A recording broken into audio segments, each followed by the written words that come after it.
ಸ್ನೇಹಿತರೆ ನಮಸ್ಕಾರ. ಶನಿವಾರ ಮತ್ತು ಭಾನುವಾರ ಬಿಗ್ ಬಾಸ್ನ ಪಂಚಾಯಿತಿ ನಡೀತು. ಈ ವಾರ 2 ದಿನಗಳ ಕಾಲ ನ್ಯಾಯ ಪಂಚಾಯಿತಿ ನಡೀತು ಅಂತ ಹೇಳ್ಬೋದು. ಬಿಗ್ ಬಾಸ್ ಮನೆ ಒಳಗಡೆ ಸಾಕಷ್ಟು ಡೆವಲಪ್ಮೆಂಟ್ಗಳು ಮತ್ತು ಬೇರೆ ಬೇರೆ ವಿಚಾರಗಳ ಬಗ್ಗೆ ಚರ್ಚೆ ಮಾಡಬೇಕಾಗಿದ್ದಂತಹ ಕಾರಣಕ್ಕೋಸ್ಕರ 2 ದಿನಗಳ ಕಾಲ ಈ ಪಂಚಾಯಿತಿ ನಡೀತು ಅಂತಲೇ ಹೇಳ್ಬೋದು. 2 ದಿನವೂ ಕೂಡ ಸ್ಪರ್ಧಿಗಳ ಬೇರೆ ಬೇರೆ ವಿಚಾರಗಳ ಬಗ್ಗೆ ಕಿಚ್ಚ ಸುದೀಪ್ ಅವರು ಚರ್ಚೆಯನ್ನು ನಡೆಸಿದ್ರು. ಅದರಲ್ಲೂ ಕೂಡ 2 ವಿಚಾರ ಪ್ರಮುಖವಾಗಿತ್ತು. ಒಂದು ರಕ್ಷಿತಕ್ಕೆ ಸಂಬಂಧಪಟ್ಟಂಥ ವಿಚಾರವಾದರೆ ಮತ್ತೊಂದು ಗಿಲ್ಲಿ ನಟನಿಗೆ ಸಂಬಂಧಪಟ್ಟಂಥ ವಿಚಾರ. ಶನಿವಾರ ಈ ರಕ್ಷಿತಕ್ಕೆ ಸಂಬಂಧಪಟ್ಟಂಥ ವಿಚಾರದ ಬಗ್ಗೆ ಚರ್ಚೆ ಆಯಿತು. ಅಲ್ಲೂ ಕೂಡ ಸಾಕಷ್ಟು ಜನರಿಗೆ ಅಸಮಾಧಾನ ಇತ್ತು. ಯಾಕಂತ ಹೇಳಿದ್ರೆ ಕಿಚ್ಚ ಸುದೀಪ್ ಅವರು ಎಲ್ಲೋ ಒಂದು ಕಡೆ ಸರಿಯಾದಂಥ ಸ್ಟ್ಯಾಂಡನ್ನು ತೆಗೆದುಕೊಳ್ಳಿಲ್ಲ. ಬೆಣ್ಣೆಯಲ್ಲಿ ಕೂದಲು ತೆಗೆಯೋ ರೀತಿಯಲ್ಲಿ ಮತ್ತು ತುಂಬ ಬಟ್ಟೆ ಸುತ್ತಿ ಹೊಡೆಯೋ ರೀತಿಯಲ್ಲೇ ಮಾತನಾಡಿದರು. ಎಲ್ಲೂ ಕೂಡ ನೇರವಾದಂಥ ವಾರ್ನಿಂಗನ್ನು ಕೊಡಲಿಲ್ಲ ಮತ್ತು ಎಕ್ಸ್ಪೆಕ್ಟೆಡ್ ರೀತಿಯಲ್ಲಿ, ಅಂದರೆ ಇವರು ಎಲ್ಲ ಒಂದು ಎಕ್ಸ್ಪೆಕ್ಟೇಷನ್ ಇಟ್ಕೊಂಡಿರ್ತಾರೆ ಕಿಚ್ಚ ಸುದೀಪ್ ಅವ್ರ ಮೇಲೆ. ಕಿಚ್ಚ ಬಂದರೆ ಹಾಗಾಗುತ್ತೆ ಹೀಗಾಗುತ್ತೆ ಅಂತೇಳಿ. ಬಟ್ ಆ ಲೆವೆಲಿಗೆ ಕಿಚ್ಚನ ಮಾತುಗಳು ಇರಲಿಲ್ಲ, ಖಾರವಾಗಿರಲಿಲ್ಲ ಮತ್ತು ಒಂದು ಚಾಟಿ ಎಟ್ಟಿನ ರೀತಿ ಕೂಡ ಕಾಣಿಸ್ಲಿಲ್ಲ. ತುಂಬ ಸ್ಮೂತ್ ಆಗಿತ್ತು, ತುಂಬ ಸಾಫ್ಟ್ ಆಗಿತ್ತು ಅನ್ನುವಂಥದ್ದು ಒಂದು ಅಭಿಪ್ರಾಯ ವ್ಯಕ್ತವಾಗ್ತಿದೆ ಒಂದು ಭಾಗದಲ್ಲಿ. ಇನ್ನು 2ನೇ ಭಾಗದಲ್ಲಿ ಮತ್ತೊಂದು ರೀತಿಯಾದಂತಹ ವಿಚಾರಗಳು ಕೂಡ ಬರ್ತಿದ್ದಾವೆ. ಭಾನುವಾರಕ್ಕೆ ಸಂಬಂಧಪಟ್ಟಂತಹ ಸಂಗತಿಗೂ ಕೂಡ ಇಲ್ಲಿ ಎಲ್ಲೋ ಒಂದು ಕಡೆ ಗಿಲ್ಲಿ ನಟನ ಬಗ್ಗೆ ಕಿಚ್ಚ ಸುದೀಪ್ ಅವರು ಕೊಟ್ಟಂಥ ವಾರ್ನಿಂಗ್ ಇರ್ಬೋದು, ರಿಷಾಗೌಡ ಬಗ್ಗೆ ಸುದೀಪ್ ಅವರು ನಡೆದುಕೊಂಡಂಥ ರೀತಿ ಇರ್ಬೋದು, ಇದೆರಡೂ ಕೂಡ ಎಲ್ಲೋ ಒಂದು ಕಡೆ ಒನ್ ಸೈಡೆಡ್ ಆಗಿತ್ತು ಅನ್ನುವಂಥದ್ದು ಕೂಡ ಭಾನುವಾರಕ್ಕೆ ಸಂಬಂಧಪಟ್ಟಂತೆ ಬರ್ತಿರುವಂಥ ಅಭಿಪ್ರಾಯ. ಹೀಗಾಗಿ ಕಿಚ್ಚನ ಪಂಚಾಯಿತಿ ಅಷ್ಟು ಸರಿಯಾಗಿರಲಿಲ್ಲ, ನ್ಯಾಯಸಮ್ಮತವಾಗಿರಲಿಲ್ಲ ಅನ್ನೋಂಥ ಅಭಿಪ್ರಾಯ ಸಾಕಷ್ಟು ಜನರ ಮನಸ್ಸಿನಲ್ಲಿ ಇವತ್ತಿಗೆ ಬರ್ತಾ ಇದೆ. ಸೋಷಿಯಲ್ ಮೀಡಿಯಾದಲ್ಲಿ ಇದ್ರ ಬಗ್ಗೆ ಚರ್ಚೆ ಆಗ್ತಿದೆ. ಇನ್ಫ್ಯಾಕ್ಟು ನಾವು ಈ ವೋಟ್ ಮಾಡಿ ಈ ಪ್ರಶ್ನೆಯನ್ನು ಕೇಳಿದಾಗಲೂ ಕೂಡ ಇದಕ್ಕೆ ಸರಿಯಾಗಿ ಕೆಲವೊಂದಷ್ಟು ಜನ ಉತ್ತರವನ್ನು ಕೂಡ ಕೊಟ್ಟಿದ್ದಾರೆ. ಇಲ್ಲ, ನ್ಯಾಯಸಮ್ಮತವಾಗಿರಲಿಲ್ಲ ಅಂತಲೂ ಸಾಕಷ್ಟು ಜನ ಆನ್ಸರನ್ನು ಮಾಡಿದ್ದಾರೆ. ಹಾಗಾದರೆ ಯಾಕೆ ಹೀಗಾಯಿತು? ಕಿಚ್ಚ ಸುದೀಪ್ ಅವರು ಎಲ್ಲಿ ತಪ್ಪು ಮಾಡಿದ್ರು ನೋಡ್ತಾ ಹೋಗೋಣ. ಅದಕ್ಕಿಂತ ಮುಂಚೆ ನೀವಿನ್ನೂ ಕೂಡ ನಮ್ಮ ಚಾನಲನ್ನು ಸಬ್ಸ್ಕ್ರೈಬ್ ಮಾಡಿಲ್ಲ ಅಂದರೆ ದಯವಿಟ್ಟು ಕೂಡಲೇ ಸಬ್ಸ್ಕ್ರೈಬ್ ಮಾಡಿ ಸ್ನೇಹಿತರೆ. ನೋಡಿ, ನಾವು ಕೆಲವು ಸಲ ಹೇಗೆ ಯೋಚನೆ ಮಾಡ್ತೀವಿ ಅಂತ ಹೇಳಿದ್ರೆ, ನಮ್ಮ ಆಲೋಚನೆಗಳಿಗೆ ಪೂರಕವಾದಂತಹ ನಿರ್ಧಾರಗಳನ್ನು ನಮ್ಮ ಎದುರುಗಡೆ ಇರೋರು ಅಥವಾ ನಾವು ಒಂದು ಎಕ್ಸ್ಪೆಕ್ಟೇಷನ್ ಇಟ್ಕೊಳ್ಳುವಂಥವ್ರು ತೆಗೆದುಕೊಂಡ್ರೆ ಅದು ಸರಿ. ಒಂದು ವೇಳೆ ಅದಕ್ಕೆ ವಿರುದ್ಧವಾಗಿ ತದ್ವಿರುದ್ಧವಾಗಿ ಏನಾದರೂ ಒಂದು ಅಲ್ಲಿ ನಿರ್ಣಯ ಬಂತು ಅಥವಾ ಆ ರೀತಿಯಾದಂತಹ ನಿರ್ಣಯವನ್ನು ತೆಗೆದುಕೊಂಡ್ರು ಅಂತ ಹೇಳಿದ್ರೆ ಅದು ತಪ್ಪು ಅಥವಾ ಅದು ಸರಿ ಇಲ್ಲ ಅಂಥೇಳಿ ನೀವು ಪ್ರತಿಯೊಬ್ಬರು ಕೂಡ ಆಲೋಚನೆ ಮಾಡೋದು ವಾಸ್ತವ. ಅದು ತಪ್ಪು ಅಂತನಲ್ಲ ಅಥವಾ ಅದು ಸರಿ ಅಂತನೂ ಕೂಡ ಅಲ್ಲ, ಅದು ವಾಸ್ತವ. ಆದರೆ ಇಲ್ಲಿ ಬಿಗ್ ಬಾಸ್ಗೆ ಬಂದರೆ ಹಾಗಾಗಲ್ಲ.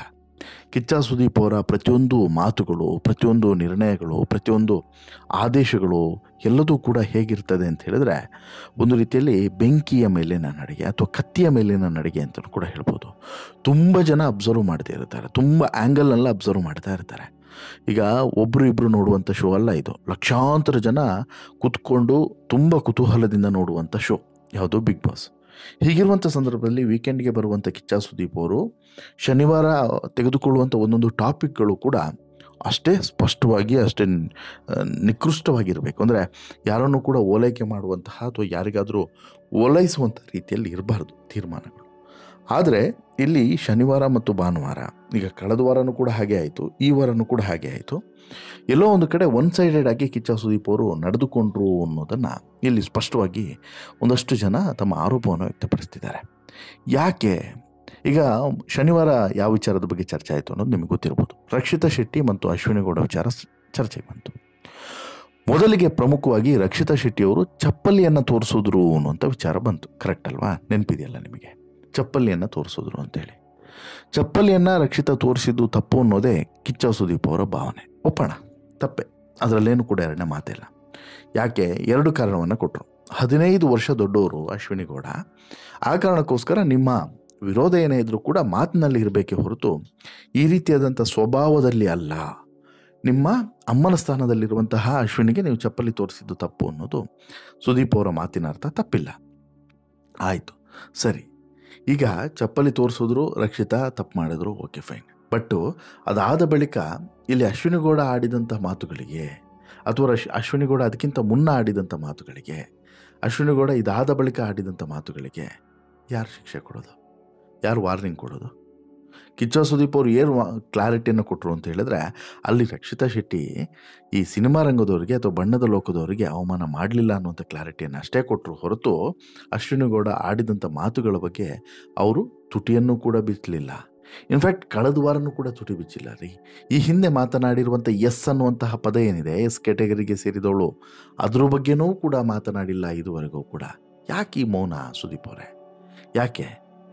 ಅಶ್ವಿನಿ ಗೌಡ ಅಂದರೆ ಭಯನ, ಅಥವಾ ಅಶ್ವಿನಿ ಗೌಡ ಅವರ ಸಂಘಟನೆಯವರು ಏನಾದರೂ ನಿಮ್ಮ ವಿರುದ್ಧ ನಿಲ್ತಾರೆ ಅನ್ನೋಂಥ ಆತಂಕನ, ಅಥವಾ ಈ ವಿಚಾರದ ಬಗ್ಗೆ ಚರ್ಚೆ ಮಾಡೋದೇ ಬೇಡ, ಯಾಕೆ ಬೆಂಕಿಗೆ ತುಪ್ಪವನ್ನು ಸುರಿಯೋದು ಅನ್ನುವಂತಹ ಭಯನ, ಅಥವಾ ಬೇಡ ಅನ್ನುವಂತಹ ಏನಾದರೂ ವಾರ್ನಿಂಗು ಅಥವಾ ಲೆಟರು ಅಥವಾ ಒಂದು ವಿನಮ್ರಮಾತ್ಮಕ ಮನವಿ ಏನಾದರೂ ಯಾರ್ದಾದ್ರೂ ಟೀಮಿಂದ, ಕಲರ್ಸ್ ಟೀಮಿಂದನೇ ಬಂದಿದೆಯೋ ಅಥವಾ ಕಲರ್ಸ್ ಟೀಮಿಗೆ ಬೇರೆಯವರಿಂದ ಬಂದಿದೆಯಾ? ದಯವಿಟ್ಟು ಬಹಿರಂಗಪಡಿಸ್ಬೇಕಲ್ವ ನೀವು. ಯಾಕಂತ ಹೇಳಿದ್ರೆ ಇಲ್ಲಿ ನೋಡಿ, ಈಗ ರಕ್ಷಿತಾ ಮಾಡಿ ತಪ್ಪು ಅಂತ ಹೇಳಿದ್ರೆ ಅಶ್ವಿನಿ ಮಾಡಿದ್ದು ಕೂಡ ತಪ್ಪೇ ಅಲ್ವಾ? ರಕ್ಷಿತಾ ಬಳಸುವಂಥ ಪದ ತಪ್ಪು ಅಂತ ಹೇಳಿದ್ರೆ ಅಶ್ವಿನಿ ಗೌಡ ಬಳಸಿರೋ ಪದಗಳು ಸರಿನಾ? ಹಾಗಾದರೆ ಅಶ್ವಿನಿ ಗೌಡ ಎಲ್ಲದೂ ಕೂಡ ನೆಟ್ಟಿಗೆ ಮಾತಾಡ್ತಿದ್ದಾರಾ?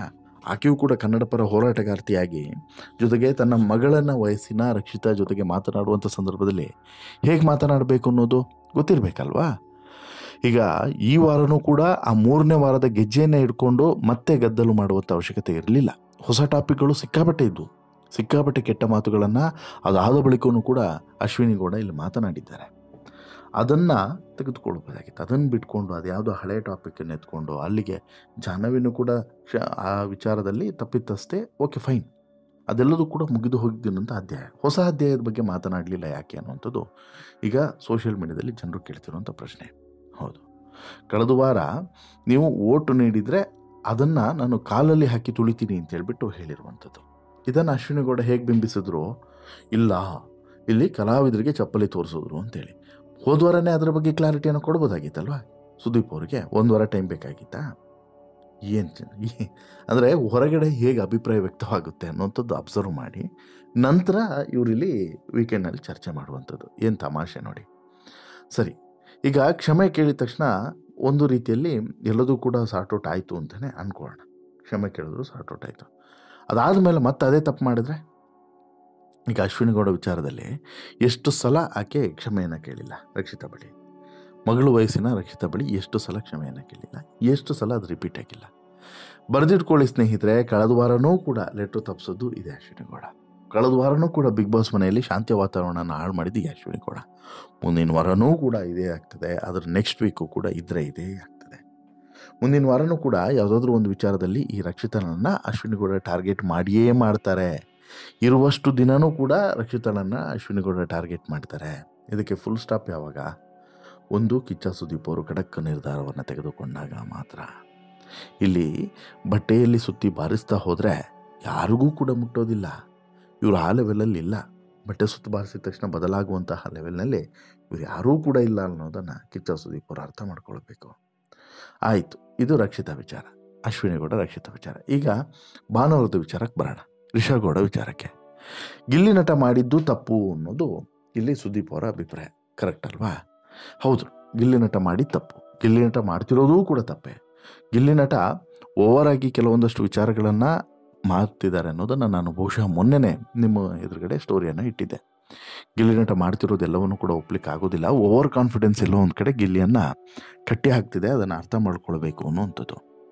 ಹೀಗೆ ಆದರೆ ಹೊರಗಡೆ ಹೋಗ್ತೀರಾ ಅಂತೇಳಿ ಗಿಲ್ಲಿ ವಾರ್ನಿಂಗನ್ನು ಕೊಡ್ತಾರೆ. ಕರೆಕ್ಟ್ ಅಲ್ವಾ? ಈ ವಾರ್ನಿಂಗನ್ನು ಉಳಿದವ್ರಿಗೂ ಕೂಡ ಕೊಡ್ಬೋದಾಗಿತ್ತಲ್ವಾ? ಯಾಕೆ? ಒಂದು. ಎರಡನೇದು, ಗಿಲ್ಲಿದು ಕೂಡ ಕೆಲವೊಂದಷ್ಟು ವಿಚಾರಗಳನ್ನು ನಾವು ಅಬ್ಸರ್ವ್ ಮಾಡಬೇಕು. ಶನಿವಾರ ಬಂದರೆ ಇಲಿಯ ರೀತಿ ಕೂರುವಂಥ ಗಿಲ್ಲಿ, ಶನಿವಾರ ಮತ್ತು ಭಾನುವಾರ ಇಲಿಯ ರೀತಿ ಕೂರುವಂಥ ಗಿಲ್ಲಿ, ಬೇರೆ ದಿನ ಸಿಕ್ಕಾಬಟ್ಟೆ ಟಾರ್ಚರನ್ನು ಕೊಡ್ತಾರೆ ಉಳಿದಂಥ ಸ್ಪರ್ಧಿಗಳಿಗೆ. ಅದು ಯಾವತ್ತೂ ಕೂಡ ಅತಿಯಾದರೆ ಅಮೃತನೂ ಕೂಡ ವಿಷ ಅನ್ನೋದು ಅದೇ ಕಾರಣಕ್ಕೆ. ಕೆಲವೊಂದು ವಿಚಾರಗಳನ್ನು ನಾವು ಎಷ್ಟೇ ಸೂಕ್ಷ್ಮವಾಗಿ ಅಥವಾ ಎಷ್ಟೇ ಸಾಫ್ಟಾಗಿ ಹ್ಯಾಂಡಲ್ ಮಾಡ್ತೀವೋ ಅಷ್ಟು ಒಳ್ಳೆಯದು, ಅದರಲ್ಲೇನೂ ಕೂಡ ಎರಡನೇ ಮಾತಿಲ್ಲ. ಆದರೆ ಗಿಲ್ಲಿ ಕೆಲವೊಂದು ವಿಚಾರಗಳನ್ನು ತುಂಬ ವೈಯಕ್ತಿಕವಾಗಿ ಟಾರ್ಗೆಟ್ ಮಾಡುವಂಥದ್ದು, ಕೆಲವರನ್ನು ತುಂಬ ವೈಯಕ್ತಿಕವಾಗಿ ಹರ್ಟ್ ಮಾಡುವಂಥದ್ದು ಸಹಜವಾಗಿ ಬೇಸರಕ್ಕೆ ಕಾರಣ ಆಗಿರ್ತದೆ. ಜೊತೆಗೆ ಟಾಸ್ಕ್ಗಳನ್ನು ಸೀರಿಯಸ್ ಆಗಿ ತೆಗೆದುಕೊಳ್ಳದಿರೋದು ಕೂಡ ತಪ್ಪಾಗುತ್ತೆ. ಆದರೆ ರಿಷಾ ವಿಚಾರದಲ್ಲಿ ಸುದೀಪ್ ಅವರು ತೆಗೆದುಕೊಂಡಂಥ ನಿರ್ಣಯ ಇದೆಯಲ್ಲ, ಇದನ್ನು ಯಾರೂ ಕೂಡ ಒಪ್ಲಿಕ್ಕೆ ಸಾಧ್ಯ ಇಲ್ಲ. ಒಬ್ಬರ ಮೇಲೆ ದೈಹಿಕವಾಗಿ ಹಲ್ಲೆ ಆಗಿದೆ ಅಂತ ಹೇಳಿದ್ರೆ ಈಗ ಸಿಂಪಲ್ ಅಪ್ಪ, ಗಿಲ್ಲಿ ತೊಗೊಂಡೋಗಿ ಬಟ್ಟೆ ಹಾಕ್ದ ಅನ್ನೋ ಕಾರಣಕ್ಕೆ ಗಿಲ್ಲಿನೇ ತಪ್ಪಿತಸ್ಥ ಮಾಡಿ ರಿಷಾಳನ್ನು ಮನೇಲಿ ಉಳಿಸ್ಕೊಳ್ಳೋದು ಅಂತ ಹೇಳಿದ್ರೆ, ಇಲ್ಲಿ ಎಲ್ಲರೂ ಕೂಡ ಏನು ಮಾಡಿದ್ರು, ಕೆಂಪು ಬೋರ್ಡು ಹಳದಿ ಬೋರ್ಡನ್ನು ಇಟ್ಟಾಗ ನೀವು ಕೇಳ್ಬೋದು, ಈಗ ಹಾಗಾದ್ರೆ ಸರ್ ಎಲ್ಲರೂ ಕೂಡ ಕೆಂಪು ಬೋರ್ಡ್ ಎತ್ಕೊಂಬಾರ? ಇಲ್ಲ. ಯಾಕೆ ಎತ್ಕೊಂಡಿಲ್ಲ ಅಂತ ಹೇಳಿದ್ರೆ ಎಲ್ಲರೂ ಕೂಡ ಸ್ವಾರ್ಥಿಗಳ್ರಿ. ನಾಳೆ ಅವ್ರು ಹೇಳ್ತಾರೆ ಇದನ್ನು, ನೋಡಮ್ಮ ನಿನಗೋಸ್ಕರ ನಾವು ಹಳದಿ ಬೋರ್ಡರ್ನಲ್ಲಿ ಎತ್ಕೊಂಡ್ವಿ, ನೀನು ಹೋಗಬೇಕು ಅಂತೇಳಿ ನಾವು ಬಯಸಲಿಲ್ಲ. ಆಮೇಲೆ ಜನರು ಕೂಡ ನೋಡ್ತಿದ್ದಾರಲ್ವಾ, ಒಂದು ಒಳ್ಳೆ ಇಮೇಜ್ ಕ್ರಿಯೇಟ್ ಆಗುತ್ತೆ, ಅದರಿಂದ ನಮಗೆ ಲಾಭ ಆಗುತ್ತೆ ಅನ್ನೋದೇ ಕೆಲವರ ಲೆಕ್ಕಾಚಾರ. ರಿಷಾ ಹೋಗೋದು ಬಹುತೇಕರಿಗೆ ಇಷ್ಟನೇ ಇದೆ.